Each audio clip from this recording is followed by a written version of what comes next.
नमस्कार, मैं हूं अरुण तोमर। आप देख रहे हैं एशियन न्यूज। मुख्यमंत्री डॉक्टर मोहन यादव ने बेंगलुरु में आयोजित सी इन्वेस्ट इन एमपी सत्र में हिस्सा लिया और देश भर के प्रमुख निवेशकों को आमंत्रित किया है। उद्देश्य साफ है, मध्य प्रदेश को देश का नया औद्योगिक हब बनाना है। मुख्यमंत्री ने बेंगलुरु में BEML यानी भारत अर्थ मूवर्स लिमिटेड के परिसर का भ्रमण किया और 2100वें मेट्रो कोच के लोकार्पण समारोह में भाग लिया। एक ऐसा क्षण था जहां उन्होंने मेक इन इंडिया के विजन को साकार होते देखा और उसी आत्मविश्वास के साथ देश के शीर्ष उद्योगपतियों से कहा, आइए मध्य प्रदेश में निवेश कीजिए। अब सवाल ये उठता है, क्या वाकई Madhya Pradesh make in India का अगला हब बन पाएगा? क्या देश के बड़े उद्योगपति अब दिल्ली मुंबई की ओर नहीं बल्कि भोपाल, इंदौर, ग्वालियर की ओर रुख करेंगे? क्या इस पहल से युवाओं को रोजगार मिलेगा और प्रदेश को विकास का नया पथ मिलेगा? इसको लेकर नेताओं का क्या कुछ कहना है, वो भी आपको सुनवाते हैं। बेंगलोर सीएम बनने के बाद दूसरी बार आया हूँ। बीते अगस्त में जब मैं आया था तो हमारी इंडस्ट्री कॉन्क्लेव को लेकर के GIM जब होने वाली थी, खासकर ग्लोबल इन्वेस्टर समिट, हमें मान के चलता हूँ कि मध्य प्रदेश में भी हमारी रेलवे वैगन का कारखाना इस प्रकार से BEML बनाने वाला है। तो मैं आज यहाँ निरीक्षण करने भी आया। आज हमने लोकार्पित किया है। यशस्वी प्रधानमंत्री श्रीमान नरेंद्र मोदी के नेतृत्व में रेलवे में तो अद्भुत काम हुआ है और रेलवे के लिए सभी प्रकार की हमारी अलग अलग कंपनियों ने जो काम किया है, ये मेड इन इंडिया का सबसे उत्कृष्ट उदाहरण है। हम विदेश की तरफ देखते थे जनरल कोच के लिए भी, आज हमारी मेट्रो से लगाकर वंदे मेट्रो तक मेड इन इंडिया का ये दृष्टिकोण सभी क्षेत्रों में मैं मान के चलता हूँ कि इन सब बातों से भारत आगे बढ़ता है। मेरी अपनी ओर सभी अधिकारियों को बधाई। और हमारी अपने मध्य प्रदेश से कर्नाटक का एक नया संबंध बनेगा। आगे आने वाले समय में इससे कई कामों में हम परस्पर एक दूसरे के अंदर राज्य की विकास के दरवाजे खोलेंगे। मेरी अपनी ओर से बधाई। देखिए, वो बेंगलोर भी जाते हैं, वो यूरोप भी जाते हैं, वो लंदन भी जाते हैं, वो जापान भी जाते हैं, वो पता नहीं कितनी जगह जाते हैं और कितनी इन्वेस्टर सबमिट करते हैं। 2 दशकों से भाजपा की सरकार मध्य प्रदेश में है, कोई रोजगार यहाँ पे नहीं है, कोई उद्योग यहाँ पे नहीं है, कोरा दिखावा, इवेंट बाजी, इससे ज्यादा कुछ भी नहीं। इस पर ज़्यादा चर्चा के लिए हमारे साथ अजय धबले जी हैं, BJP प्रवक्ता हैं, स्पर्श चौधरी जी हैं, हमारे साथ कांग्रेस प्रवक्ता हैं, और हमारे साथ रवि साहू, हमारे संवाददाता लाइव जुड़े हुए हैं। आप तीनों का बहुत बहुत स्वागत है एशियन न्यूज़ में। पहला सवाल स्पर्श चौधरी जी आपसे कर लेते हैं। जिस तरीके से देखा जाए, लगातार समिट हो रही है, CM जा रहे हैं, निवेशकों को आमंत्रित कर रहे हैं। अगर प्रदेश में निवेश आता है तो कांग्रेस को कहाँ ऐतराज है फिर? बहुत सही बात है। जब प्रदेश विकसित होता है तो किसी को भी क्या ऐतराज होगा। कांग्रेस विपक्ष में है, लेकिन जनता की जो सवाल होते हैं वही विपक्ष का उठाना काम भी होता है और जायज सवाल भी। क्या होता है कि इवेंट्स और आंकड़ों की चकाचौंध होने में जो जायज चीजें जमीन पर होनी चाहिए वो हो रही कि नहीं, अगर इस पे ध्यान आकर्षित नहीं किया जाएगा तो हम सिर्फ ये बात करेंगे इतने लाख करोड़, इतने हजार करोड़। देखिए, वो भी जनता का ही पैसा है। जब हम GIS ऑर्गेनाइज करते हैं, कुछ 1 लाख करोड़ से ज्यादा का उसमें खर्चा होता है, तो सवाल पूछना तो बनता है जनता के पैसे पे एक्चुअली इन्वेस्टमेंट कितना आ रहा है। तो वही सवाल कांग्रेस उठाती आई है विद आंकड़े, विद फैक्ट्स। जो आंकड़े विधानसभा के पटल पे रखे गए, जो भारत सरकार की रिपोर्ट्स कहती हैं, उन पे अभी हम अगर नजर डालें तो खाली अभी हमने अगर मैं इसी की बात करूं, जो बैंगलोर इंटरैक्शन जी बिल्कुल, तो लास्ट ईयर अगस्त में हमारे CM गए थे अगस्त में, और अभी फिर से गए, है ना। बेंगलुरु की, स्पेशल बेंगलुरु की बात कर लूं। सवाल ये है कि अगर हम सिर्फ बेंगलुरु का उठा लें तो पिछले साल जो बातें हुई थी, जितने प्रपोजल्स पे बात हुई थी अभी हुई, इनका लेखा जोखा कहाँ है? फिर ग्लोबल इन्वेस्टर समिट जब हुई फरवरी में, जी आपको सिर्फ लेखा जोखा चाहिए, प्रदेश में क्या आ रहा है क्या नहीं आ रहा, वो चीज़ बात की है, क्योंकि अभी 8000 करोड़ के प्रस्ताव वहाँ पर हुए हैं, निवेश प्रस्ताव को लेकर चर्चा हुई है। अगर मध्य प्रदेश में ये निवेश आता है तो यहाँ के बेरोजगार लोगों को रोजगार मिलेगा? जी, तो मैं यही सवाल उठा रही हूँ कि मिलेगा। और अभी तक के जो इतने 2 दशकों में जो GIS हुए, 6 इससे पहले भी जो इन्वेस्टर समिट्स हुए, उसमें सरकारी आंकड़े हैं। ये रिपोर्ट्स ASSOCHAM की रिपोर्ट्स भी कहती हैं कि 32 लाख करोड़ में 10% का आया। यार, अगर मैं रोजगार की बात करूं तो 37 लाख।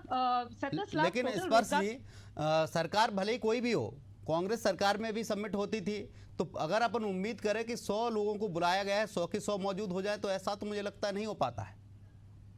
चलिए मैं उस आंकड़ों पे भी आ जाऊंगी कि कितने प्रतिशत कन्वर्जन रेट्स की बात हम अगर कांग्रेस की सिर्फ 18 महीनों की कर ले वो अलग बात है। मैं सवाल यहाँ कर रही हूँ, देखिए कोई भी रोजगार अगर कोई भी उद्योग आ रहा है और रोजगार के जो दावे हैं वो फेल है, बेरोजगारी की स्थिति किसी छुपी नहीं है, तो अगर 37 लाख रोजगार पंजीयन हो रहा है, 29 लाख रोजगार के आप दावे कर रहे हैं, लेकिन जमीन पर 38,000 रोजगार बन रहे हैं। ये तो हो गई रोजगार की बात। उद्योग के निवेशों के कन्वर्जन के रेट की बात मैंने आपको भी बताई कि जीआईएस के 10% कन्वर्जन हुए, और मध्य प्रदेश का जो अतीत रहा है वो कन्वर्जन रेट इन जनरल कम रहा है एमओयू का। तो सवाल है कि ढांचागत समस्याएं जो हैं हम उन पे कितना काम करें, और अगर माननीय मुख्यमंत्री जी इस दिशा में कंस्ट्रक्टिव स्टेप्स लेते हैं, हमारे प्रदेश के मुख्यमंत्री अगर लेते हैं तो हम इस चीज को अप्रिशिएट करेंगे, मगर जमीन पर इस चीज को एग्जीक्यूट होते देखना हम चाहेंगे कि आम व्यक्ति, आम बिजनेसमैन, आम एंटरप्रेन्योर जब जाता है तो उसके लिए कितनी आसानियां एक्चुअली हुई है, ना कि सिर्फ हवाबाजी में इवेंट बात। जी बिल्कुल अजय धबले जी से हम सवाल करेंगे। अजय जी, जिस तरीके से कांग्रेस आरोप लगा रही, सवाल उठा रही है कि इन्वेस्टर समिट बहुत किया सीएम ने, लगातार कहीं विदेश जा रहे हैं, कहीं मध्य प्रदेश में हो रहे हैं, लेकिन उनका जो रिजल्ट है वो जमीनी स्तर पर देखने को नहीं मिल रहा है। मुझे लगता है कि आंकड़ों की यदि बात की जाए तो जैसे कि मेरी कांग्रेस की प्रवक्ता साथी कह रही है कि कन्वर्जन रेट नहीं है, तो आपकी हमारी जानकारी के लिए मध्य प्रदेश में पहली ग्लोबल इन्वेस्टर समिट अक्टूबर 2007 में हुई थी। 102 एमओयू धरातल पर उतरे थे, 17,311 करोड़ रुपए का निवेश धरातल पर उतरा था, 49,000 लोगों को प्रत्यक्ष रूप से रोजगार मिला था। दूसरी समिट अक्टूबर 2010 में हुई थी, 109 एमओयू धरातल पर उतरे थे, 26,879 करोड़ रुपए का निवेश धरातल पर उतरा था, 25,000 लोगों को प्रत्यक्ष रूप से रोजगार मिला था। तीसरी समिट अक्टूबर 2012 में हुई थी, 425 एमओयू हुए थे, 26,000 करोड़ रुपए का निवेश धरातल पर उतरा था, 31,000 लोगों को रोजगार मिला था। चौथी समिट अक्टूबर 2014 में हुई, 3,160 एमओयू धरातल पर उतरे थे, 49,000 करोड़ का निवेश आया था, 38,750 लोगों को प्रत्यक्ष रूप से रोजगार मिला था। पांचवी समिट अक्टूबर 2016 में हुई, 2635 एमओयू में 32,000 करोड़ रुपए का निवेश धरातल पर हुआ था। और ये सारे आंकड़े वो आंकड़े हैं जो मध्य प्रदेश की विधानसभा के पटल पर रखे गए हैं, जिनकी बार बार ये कांग्रेस जो आरोप लगाती है और जो कांग्रेस आपत्ति रखती है कि मध्य प्रदेश में कभी भी निवेश धरातल पर नहीं उतरा है। ये वही मध्य प्रदेश है जहां इंडस्ट्रियल ग्रोथ नेगेटिव हुआ करता था 2003-04 के समय। आज हम पॉजिटिव ग्रोथ रेट में, आज हम देश की टॉप 10 इकोनॉमीज में है। सिर्फ और सिर्फ हमारी ये इंडस्ट्रीज का जो मैन्युफैक्चरिंग बढ़ा है, मध्य प्रदेश आज देश के उन अग्रणी राज्यों में खड़े हैं जहाँ से हम प्रोड्यूस भी कर सकते हैं, हम और बाहर भेज भी सकते हैं। तो निश्चित रूप से यदि कांग्रेस एक अच्छा विपक्ष की भूमिका निभाना चाहती है, सशक्त विपक्ष की भूमिका निभाना चाहती है, तो माननीय मुख्यमंत्री डॉक्टर मोहन यादव जी ने वर्ष 2025 को उद्योग वर्ष घोषित किया है। मुझे लगता है एक वर्ष के सार्थक प्रयासों को आपने धरातल पर उतरने देने की आवश्यकता है, उसके बाद आप आकलन कीजिए। लेकिन आप देखेंगे कि ये कांग्रेस जिसको इंफीरियरिटी का कॉम्प्लेक्स है, ये वही कांग्रेस है जो आईफा आयोजित कराना, जिसको लगता था कि एक बहुत बड़ा इवेंट जिससे उद्योग कन्वर्ट हो जाएंगे, लेकिन जब आप एक ग्लोबल इन्वेस्टर समिट करा तो देश के उद्योगपति आके अपना इंटेंट दिखाते हैं। मध्य प्रदेश का जो अनटैप पोटेंशियल है, हमने कहा ही था कि ये इनफाइनाइट पॉसिबिलिटीज का प्रदेश है, असीम संभावनाओं वाला मध्य प्रदेश है। उस मध्य प्रदेश में लोग आप इंटरेस्ट दिखा रहे हैं, लोग मोटिवेट हो रहे हैं, और सरकार भी आप देखेंगे कि किस स्पष्टता के साथ में मुख्यमंत्री जी ने देश के सारे बड़े बिजनेस शहरों में जाके वहां के बिजनेस लीडर्स के साथ में इंटरेक्टिव सेशन किए, मुख्यमंत्री जी ने रोड शोज किए, मुख्यमंत्री जी ने जाके इंडस्ट्रीज के लीडर्स को मोटिवेट किया कि आइए, इन्वाइट किया है मध्य प्रदेश में, आप इन्वेस्ट कीजिए। लेकिन कांग्रेस आज सरकार के सार्थक प्रयास में साथ होने की जगह यदि आंकड़े पूछेंगे तो हम आंकड़े को भी जवाब देंगे, और मध्य प्रदेश की जनता भली बात इस बात से परिचित है। विपक्ष की बात करें तो विपक्ष का काम रहता है सवाल उठाना। एक अच्छा विपक्ष सवाल उठाता है जिससे प्रदेश की स्थिति सुधरे, जनता का हित हो। मुझे लगता है विपक्ष ने कभी कभी देश हित की राजनीति करना चाहिए, प्रदेश हित की राजनीति करना चाहिए। ये वो मध्य प्रदेश है, आज भी कहता है कि मध्य प्रदेश में सड़कें नहीं है। ये वो विपक्ष है, वो कहता है मध्य प्रदेश में बिजली का प्रोडक्शन नहीं है। आज आप देखेंगे सड़कों के मायने में, बिजली के प्रोडक्शन में, जल सिंचाई परियोजनाओं की बात कर ले, इंडस्ट्रियल नेटवर्क की बात कर ले, कॉरिडोर की बात को लेकर बात कर रहा है। विपक्ष कह रहा है बेरोजगारी दर देख लीजिए, युवा बेरोजगार है, रोजगार तो मिल नहीं पा रहा है। विपक्ष है जिसने देश में 50 वर्षों तक के शासनकाल किए हैं। इनकी वो नीतियां थी जो ना लोगों को स्किलिंग सिखाती थी, इनकी वो जो नीतियां थी जब प्रॉपर एजुकेशन प्रोवाइड करती थी, इनकी वो नीतियां थी जिसने ना उद्योगों को रेट टेपिंग किया था। आज वो प्रश्न पूछ रहे एक ऐसे राजनीतिक दल से जिसने अपने संकल्प पूर्ति के इतिहास में जिसने जो जो थाना है, और हम तो कह रहे कि वर्ष 2025 का आप आकलन कर लीजिए। 26 जब आएगा, जब 2025 का जो जीआईएस हुआ है मध्य प्रदेश की राजधानी भोपाल में, उसका आप आकलन कर लीजिए। कितने एमओयूज को हम किस रेट टेक्निज्म से बाहर निकाल के सिंगल विंडो सिस्टम के माध्यम से उद्योगों को धरातल पर उतारने के लिए प्रयास रहता है। आप देखेंगे 11 नई पॉलिसीज बनी, 7 सब पॉलिसीज बनी। इन सारी पॉलिसीज के माध्यम से जो एक आप देखेंगे कि जो हर्डल होता था उद्योगों को स्थापित करने में, निवेशकों को जो कठिनाइयां आती थी, उन कठिनाइयों को दूर करने के लिए सरकार ने भरसक प्रयास किए हैं। और आज इसीलिए एक जो पॉजिटिव एटमॉस्फेयर बना है, उस एटमॉस्फेयर में इंडस्ट्रियलिस्ट लोगों का, निवेशकों का मध्य प्रदेश में जो हम कहेंगे कि कॉन्फिडेंस बिल्ड हुआ है, उस कॉन्फिडेंस बिल्ड को उतारने देने की आवश्यकता, ना कि इस विषय पर राजनीति करने की आवश्यकता। बिल्कुल, हमारे संवाददाता भी हमारे साथ जुड़े हुए हैं रवि साहू जी। रवि जी, जिस तरीके से GIS हुए हैं, समिट हुई है मध्य प्रदेश में, क्या लग रहा है कि उन समिटों का जो असर होना चाहिए, जितना रोजगार प्रदेश को मिलना चाहिए, उतना मिल पा रहा है? बिल्कुल, देखिए जिस तरीके से मध्य प्रदेश में ग्लोबल इन्वेस्टर समिट आयोजित की गई, उसके बाद मुख्यमंत्री लगातार अन्य प्रदेशों में भी जो है इन्वेस्ट के लिए पहुंच रहे हैं। वहां पर जो उद्योगपतियों से 1 to 1 उनकी मुलाकात हो रही है। उसके बाद मध्य प्रदेश में जिस तरीके से निवेश आ रहा है, MOU साइन हो रहे हैं, तो कहीं ना कहीं धरातल पर जो है अब वो परिणाम दिखने शुरू हो गए हैं। क्योंकि जिस तरीके से global investor summit Madhya Pradesh में आयोजित हुई, उसके बाद MOU साइन हुए, कई तरह के जो उद्योगपति हैं, बड़े बड़े उद्योगपतियों ने मध्य प्रदेश में निवेश के लिए तैयार हुए और उनको जमीनें आवंटित की गई। देखिए, एक लंबा प्रोसीजर होता है। उद्योगपतियों को जो है जमीन पहले दिखाई जाती है, फिर उनको जमीन पसंद आने के बाद उसका अलॉटमेंट किया जाता है, और उसके बाद जमीन पसंद आने के बाद, अलॉट होने के बाद वहाँ पर जो है मशीनें लगती हैं, फैक्ट्री स्थापित होती है, और एक बड़ी प्रोसेस के बाद वहाँ पर उद्योग संचालित होते हैं। तो देखिए, मध्य प्रदेश की सरकार लगातार इन्वेस्टर मीट के माध्यम से तमाम बड़े उद्योगपतियों को आमंत्रित कर रही है, और मध्य प्रदेश में इन्वेस्ट की संभावनाएं बढ़ रही हैं। चाहे मध्य प्रदेश में अलग अलग जो रीजनल इंडस्ट्री कॉन्क्लेव हुआ उसके जरिए भी, और MP मध्य प्रदेश की राजधानी भोपाल में जब कॉन्क्लेव हुआ उसके जरिए भी, और अब जब बेंगलोर मुख्यमंत्री पहुंचे हैं तो 8,000 करोड़ के निवेश जो है मध्य प्रदेश में लेकर आ रहे हैं, जिससे सीधे तौर पर 19,000 कर्मचारियों को रोजगार मिलेगा। अब विपक्ष एक तरफ कहता है कि ये धरातल पर नहीं दिख रहा, तो निश्चित तौर पर जब धरातल पर दिखेगा उसमें समय लगेगा, क्योंकि इन सब कामों में टाइम लगता है। जब निवेश होता है, अभी MOU साइन हुआ है, उसकी एक प्रोसेस होती है। जो उद्योगपति जिनके साथ करार होता है सरकार का, वो जब प्रदेश में आते हैं तो जमीन सेलेक्ट की जाती है, कहां पर उनको उद्योग स्थापित किया जाएगा। इन सब चीजों में एक लंबा समय लगता है, लेकिन मध्य प्रदेश सरकार इन कामों में तेजी ला रही है, और लगातार जो है मध्य प्रदेश में जो इन्वेस्ट है वो बढ़ता जा रहा है, जिसके कारण आने वाले दिनों में जो रोजगार है उसकी संभावनाएं धीरे धीरे बढ़ती हुई नजर आएंगी। जी बिल्कुल, हमारे साथ स्पर्श चौधरी जी हैं। स्पर्श जी, 19,000 लोगों को रोजगार मिलेगा। जो बेंगलुरु में समिट हुई है, 8,000 करोड़ का प्रस्ताव MOU साइन हुआ है, अगर वो प्रदेश में आता है तो 19,000 जो बेरोजगार हैं उनकी किस्मत खुल जाएगी। बिल्कुल सही बात है। अभी रवि जी कह रहे थे कि कोई भी जब कुछ होता है, डील होती है, MOU होती है, तो इसको एग्जीक्यूट होने में समय लगता है। तो ये उदाहरण के तौर पे मैग्निफिसेंट MP जब हुआ था कमलनाथ जी के कार्यकाल में, तो कन्वर्जन की जब हम बात करते हैं 40 to 45%, 74,000 करोड़ में से 30,000, तो 18 महीने की सरकार में तो इमीडिएट नहीं हो पाया होगा, उसका असर 20-21 में दिखाई दिया होगा। बिल्कुल सही बात कह रहे हैं, लेकिन सवाल ये है कि जब आप क्या मानते हैं, जो कमलनाथ जी के समय में जो चीजें हुई, उनका फायदा बीजेपी को मिल रहा है? मैं ये कहना चाह रही हूँ, मैं उसी बात को आगे बढ़ा रही हूँ कि अगर 20 साल आपने GIS की, ग्लोबल इन्वेस्टर समिट की, 18 साल 17 साल, तो वो उसका रिजल्ट आने में इतना वक्त क्यों दिखता है कि हमारा प्रदेश आज भी बेरोजगारी में इतना आगे, और मैं उद्योगों के कारण जो रोजगार में जो नतीजे हैं वो क्यों नहीं दिख रहे? क्यों हमारे प्रदेश के बच्चों को पढ़ाई लिखाई करके, स्पेशली जो हाईली क्वालिफाइड है, बाहर क्यों जाना पड़ रहा है? ये मेरा सवाल है। अगर एग्जीक्यूट होते होते इतना दशक लग जाना है तो कितना इंतजार कीजिएगा, बताइए। एक युवा के तौर पे अगर मैं सवाल, आप ये मानती है कहीं ना कहीं प्रदेश में सुधार हुआ है? पहले जो प्रदेश की स्थिति थी, अब उससे कहीं बेहतर अच्छी स्थिति में प्रदेश है? देखिए, जब कोई प्रदेश बनता है तो सभी सरकारों से बनता है। जब आप 70 साल की सरकार को कहते हैं तो आपने सरकारी कंपनियों को बेचकर जो निजीकरण कर रहे हैं, फिर उसकी बात भी होनी चाहिए। तो जब हम प्रदेश की बात कर रहे हैं, एक लंबे समय तक 20 साल की जो सरकार रही है, उसके काल में अगर कोई ग्रोथ हुई है, कुछ कहा गया है, तो उसका एग्जीक्यूशन के लिए वक्त मिला, देखा हमने, इसलिए सवाल उठा रही हूँ। मोहन यादव जी की सरकार पर मुझे अगर पॉलिसी आई है, अगर उसके रूल्स नहीं आते तो वो एग्जीक्यूट नहीं होगा।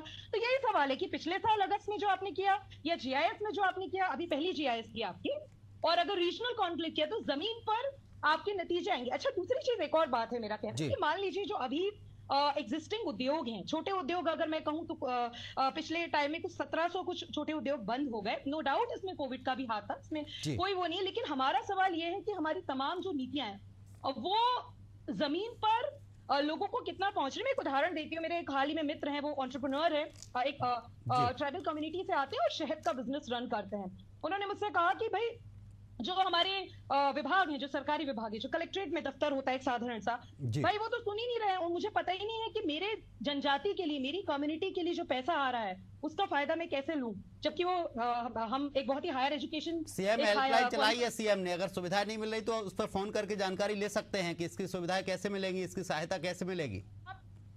तो मैं ये कहना चाह रही हूँ कि अगर इसको हम आसान बनाना चाहते हैं, ये तो वो जिनका मैं कर रही हूँ वो पढ़े लिखे व्यक्ति हैं, लेकिन अगर कोई छोटा सा बिजनेस रन करना चाह रहा है, उसको बहुत अवेयरनेस नहीं है, तो हमें हमारी प्रक्रियाओं को, मैं हम कह रही हूँ इसमें कोई शक नहीं है, हमारे प्रदेश के तौर पर हमें हमारी प्रक्रियाओं को जमीन पर आसान बनाना होगा। जैसे सिंगल विंडो सिस्टम की बात की गई, अच्छी तो कांग्रेस बीजेपी का साथ देना स्पर्श जी, अगर जो चीजें आपके पास हैं आप सपोर्ट कर सकते हैं, उन्हें बता सकते हैं, अगर इस स्थिति से किया जाए तो प्रदेश का विकास हो सकता है। मेरा मानना है कि दोनों ही दलों का जो मुख्य फोकस होना चाहिए जनता के हित के लिए होना चाहिए, जनता के विकास के लिए होना चाहिए। और हमें एक और चीज का ध्यान रखना होगा जी, जो रेड टेपिज्म की हम बात करते हैं वो अभी भी है। तो करप्शन का जो समस्या है वो आप पूछ लीजिए, मतलब वो आप अगर हम सब जब अपने अपने स्तर पर व्यक्तिगत जीवन में हम सब जानते हैं कि अभी इसमें बहुत लंबी लड़ाई है। हमारे प्रदेश में करप्शन का लेवल अभी बहुत हाई है। तो नौकरशाही जो अधिकारी हैं वो इस प्रक्रिया के फैसिलिटेटर एक्चुअली बने, ना कि इसकी हमारी जो उद्योग में आने वाले लोग हैं इनको बाधा बने। तो ये हमारी प्रक्रियाओं को, अच्छा एक और चीज है माननीय, मुझे ये एकदम याद आया, सिंगल विंडो से काम चल रहा है स्पर्श जी, जो प्रक्रिया थी उसको और नॉर्मलाइज किया जा रहा है। सिंगल विंडो से सारी चीजें की जा रही हैं, 75% तक पैसा माफ किया जा रहा है, जमीन दी जा रही है, और क्या चाहिए। अजय धवले जी अभी देश हित की बात कर रहे थे तो मुझे याद आया कि माननीय मुख्यमंत्री जी से देश की अखंडता पे प्रहार करने वाले विजय शाह जी की बर्खास्तगी तो हो नहीं रही। तो हमारे सिस्टम के निर्णय अभी इन्वेस्टर समिट पे बात कर लें, अभी मुद्दे पे बात कर लें जिस पे अपने डिबेट रखी, इस मुद्दे पे चर्चा करें तो ज्यादा अच्छा होगा। ये बोल रहे हो डिसीजन मेकिंग प्रोसेस सिस्टम्स में जमीन पर तेजी से होनी चाहिए। सिर्फ नीति बना देने से काम नहीं होगा, नीतियां अच्छी आप क्या कहना चाह रही हैं, जमीनी स्तर पर जो काम है वो नहीं हो पा रहा, केवल हवाई काम चल रहा है, कागजों में चल रहा है, जमीनी स्तर पर कुछ देखने को नहीं मिल रहा है क्या? तो जितने लाख करोड़ का इवेंट कर रहे हैं उसकी बजाय सिस्टम्स को ईजन अप करने के, लूजन अप करने के, आसान बनाने के, अगर फॉलो अप करने के कि भैया एमओयू इतनी हुई है बट एमओयू जमीन पर दिख रही है कि नहीं, ये करें और इसके भी जवाब बिल्कुल अजय जी बताएंगे। अजय जी हमारे साथ जुड़े हुए हैं। अजय जी, जिस तरीके से कांग्रेस प्रवक्ता कह रही कि एमओयू हो रहे हैं, प्रस्ताव हो रहे हैं, ठीक है कागजों में हो रहे हैं, जमीनी स्तर पर दिखना चाहिए, सरकार को वो आंकड़े देना चाहिए कि अगर 8,000 करोड़ के हस्ताक्षर हुए हैं, एमओयू हुआ है, कितने प्रतिशत तक प्रदेश में आया है, जमीनी स्तर पर उतरा है। ये निश्चित रूप से मध्य प्रदेश की विधानसभा में इन सारी बातों पे चर्चा होती है और मैंने तो आपके समक्ष 2007 से अब तक के आंकड़े रखे थे। दूसरी इन्होंने बात की थी कि टेक्नोलॉजिकल हर्डल्स की बात की थी। ये वही कांग्रेस है, इनके तत्कालीन देश के पूर्व वित्त मंत्री सदन में खड़े होकर कहते थे कि इस देश में वाईफाई नहीं है, इस देश में नेटवर्क नहीं है, इस देश में यूपीआई कभी सक्सेसफुल नहीं हो सकता। ये हमारी सरकार है, आदरणीय प्रधानमंत्री श्री नरेंद्र मोदी जी का नेतृत्व है, जिसने डीबीटी को भी सक्सेसफुल करके दिखाया, यूपीआई पेमेंट को भी सक्सेसफुल करके दिया। आज वो हमारी यूपीआई की टेक्नोलॉजी अन्य राष्ट्रों को हम दे रहे हैं। तो निश्चित रूप से भारत वो देश है। और आप देखेंगे रेड टेपिज्म की बात इन्होंने कही थी, आज जहां हमने सिंगल विंडो सिस्टम लाया है, कांग्रेस के तत्कालीन देश के प्रधानमंत्री, कांग्रेस के वरिष्ठ नेता राजीव गांधी जी ये सार्वजनिक रूप से कहते थे कि यदि हम 1 रुपया ऊपर से भेज रहे हैं किसी सब्सिडी का तो नीचे जाते जाते 15 पैसे बच रहे हैं। हम ये कह रहे हैं कि डायरेक्ट बेनिफिशियरी ट्रांसफर से हमने वो सारा का सारा सब्सिडी की बात करें, चाहे लाइन पुलिंग की बात करें, इन्वेस्टमेंट के लिए जो जो सब्सिडीज है वो सारी हम डायरेक्टली बेनिफिशियरीज के खाते में रियल टाइम ट्रांसफर कर रहे हैं। तो आज आप टेपिज्म कहाँ दिख रहा है आपको? आपने इतना सुशासन के माध्यम से गवर्नेंस को इतना स्ट्रीमलाइन कर दिया है कि इधर कोई अगर लाइन के लिए इधर किसी ने लैंड अलॉटमेंट का लेटर दिया, सामने से उसको लैंड अलॉटमेंट हो रही है। आज थी कि उनकी कोई पहचान वाली है, मित्र हैं, उन्हें योजनाओं का लाभ नहीं मिल रहा, वो इन्वेस्ट को लेकर कुछ चर्चा करना चाह रही थी लेकिन उन्हें कोई बताया ही नहीं जा रहा, कलेक्ट्रेट में कोई सुनने वाला नहीं है। तो क्या जो इन्वेस्टर समिट में आने वाले लोग हैं वो भी इन अधिकारियों का शिकार हो रहे हैं? मुझे लगता है एशियन न्यूज भी वो आज हमारी जो इन्वेस्टमेंट के लिए इन्वेस्ट एमपी की जो वेबसाइट बनी है, आप यदि फॉर एग्जांपल आप यदि कोई एक चीज अप्लाई करके देख लीजिए और आपको कितने समय में रिस्पांस आता है, सरकार की क्विक रिस्पांस की समय सीमा क्या है, वो यदि आप उसका प्रत्यक्ष रूप से प्रमाण ले लेंगे तो निश्चित रूप से हम इस पर कमेंट कर पाएंगे। सिर्फ मेरी एक मित्र को ऐसा दिखा या मेरे एक मित्र को ऐसा दिखा तो निश्चित रूप से ये नहीं होगा। मैंने तो आपको सदन के संवाद सुना है, वित्त मंत्री जी रहते थे हमारे पी चिदम्बरम जी, ये कहते थे कि देश में कभी यूपीए सक्सेसफुल नहीं होगा, हमने सक्सेसफुल करके दिखाया। तो आज विषय ये है कि यदि आपकी मंशा है, आपका इंटेंट है, तो निश्चित रूप से चीजें धरातल पर उतरेगी और हमने चीजें धरातल पर उतार कर दिखाई। इसमें एक सवाल और जोड़ना चाहूंगा, जो इन्वेस्टमेंट हो रहा है, जो कंपनियां उद्योग लग रहे हैं, कितने प्रतिशत मध्य प्रदेश के लोग उसमें रखे जाएंगे? क्योंकि जिस तरीके से छत्तीसगढ़ में अगर कोई कंपनी आती है तो उसमें 75% लोग स्थानीय रखने का बात यहाँ की सरकार कर रही है। कितने लोगों को रोजगार देना पड़ेगा? क्या मध्य प्रदेश में भी ऐसा कुछ है?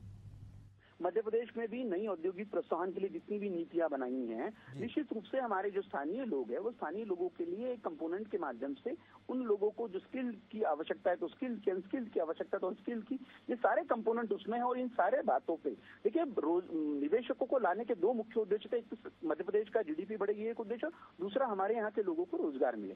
तो निश्चित रूप अब अजय जी आपको रोकना चाहूंगा, समय का अभाव है। हमारे साथ रवि साहू जी हैं। रवि, जिस तरीके से कांग्रेस आरोप लगा रही कि इन्वेस्टमेंट हो जमीनी स्तर पर देखने को नहीं मिल रहे हैं, केवल कागजों में दिखाई देते, हवा हवाई दिखाई देते, एक्चुअल स्थिति क्या है वहां की अभी? देखिए, ऐसा नहीं है कि धरातल पर काम नहीं दिख रहे हैं। जितने भी एमओयू साइन हो रहे हैं उनके लिए प्रोसेस शुरू हो गई है। और अगर मैं बात करूं मध्य प्रदेश के रीजनल इंडस्ट्रियल कॉन्क्लेव की, तो इन कॉन्क्लेव में छोटे छोटे जिलों में क्षेत्रीय जगह पर जाकर वहां पर जो है रोजगार की संभावनाओं को बढ़ाया गया है। अगर कोई माइनिंग का क्षेत्र है तो वहां पर माइनिंग से रिलेटेड बिजनेस को बढ़ावा देने के लिए जो है वहां पर इन्वेस्टर मीट आयोजित की गई। अलग अलग क्षेत्र में जो विशेष रूप वहां पर उद्योगपतियों को आमंत्रित किया जा रहा है और वहां पर एमओयू साइन करने के बाद जमीन अलॉट करने के बाद वहां पर आगे की प्रक्रिया शुरू हो गई है। चूंकि कांग्रेस विपक्ष में है, कांग्रेस का काम अपना काम है कि सरकार को काम बताना, उनको काम गिनाना, लेकिन कहीं ना कहीं हम ये नहीं कह सकते कि धरातल पर काम नहीं दिख रहा है। धरातल पर निश्चित तौर पर जो है एमओयू साइन होने के बाद जमीन अलॉट की जा रही है और वहां पर जो कंपनियां हैं वो अपनी फैक्ट्रियां स्थापित करने के लिए उनका काम भी शुरू हो गया है।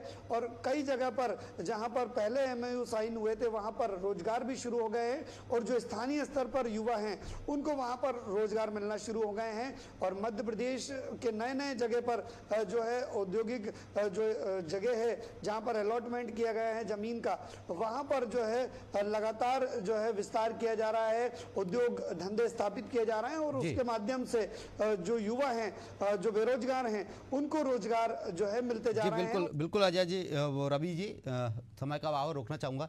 हमारे साथ स्पर्श जी जुड़ी, अजय जी जुड़े और रवि जी जुड़े। आप तीनों का ही बहुत बहुत शुक्रिया तमाम चर्चा के लिए। तो जिस तरीके से देखा जाए, मध्य प्रदेश के सीएम डॉक्टर मोहन यादव लगातार इन्वेस्टर समिट को संबोधित कर रहे हैं और भाग ले रहे हैं और निवेशकों को मध्य प्रदेश में निवेश करने के लिए न्योता दे रहे हैं। लेकिन देखना होगा कि जमीनी स्तर पर कितना निवेश आता है। हालांकि इसको लेकर कांग्रेस सवाल उठाने लगी है। फिलहाल के लिए हमारे इस खास कार्यक्रम में इतना ही। आप देखते रहिए एशियन न्यूज़। नमस्कार।